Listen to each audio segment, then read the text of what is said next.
There's two methods of blending. We can either remove bulk from a coat, so we're actually going to come into the coat to make the coat lay flatter. We don't actually need this with this little lad here. It's actually coming straight down off the lines. If his skirt was coming out at an angle because it was very bulky, we'd be coming in with the thinners. But all I'm going to do here is thin along the line where I stop clipping. Good boy, stand up.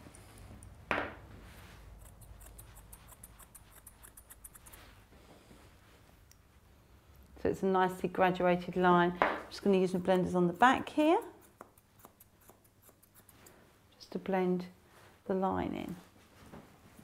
Terriers should be flat at the back and flat at the front. So I'm going to pick the hair up. I'm just going to run the blenders. And I'm going to take that flat down to his little rosettes on his bottom here.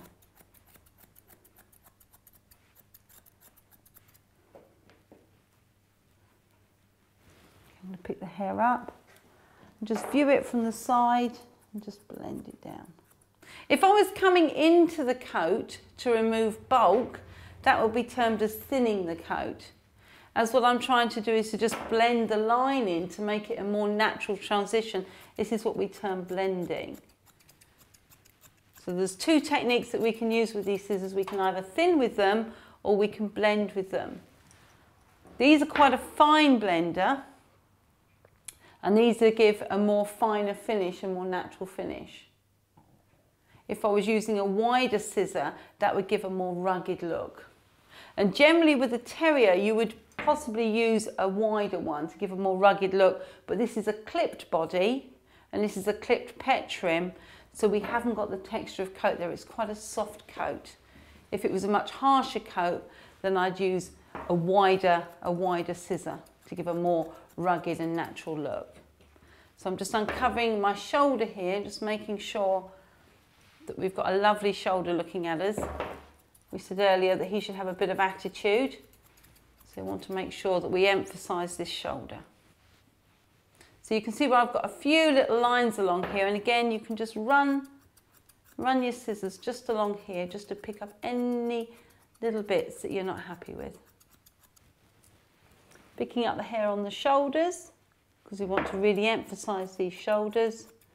And when you're scissoring, try and remember to move your body rather than your arm. The angle of your arm should stay roughly the same. The further that our scissors go away from our body and the more the arm becomes extended, the less control we've got over them, and we tend to bounce them a little bit. So if you can try and keep on top of your dog and move your body, then you're going to get a much nicer finish. So I'm just going to bring him round. Just have a look at this ridge here on his neck. Good boy. Okay, we've got our inverted V with our fingers, so we know we're saving that hair, and we need to lose a little bit of this. Just encourage your dog to stand when you're doing your chest. It's not the end of the world if he sits down, but it will give you a more even look if he is standing up, and you get your chest in exactly the right spot.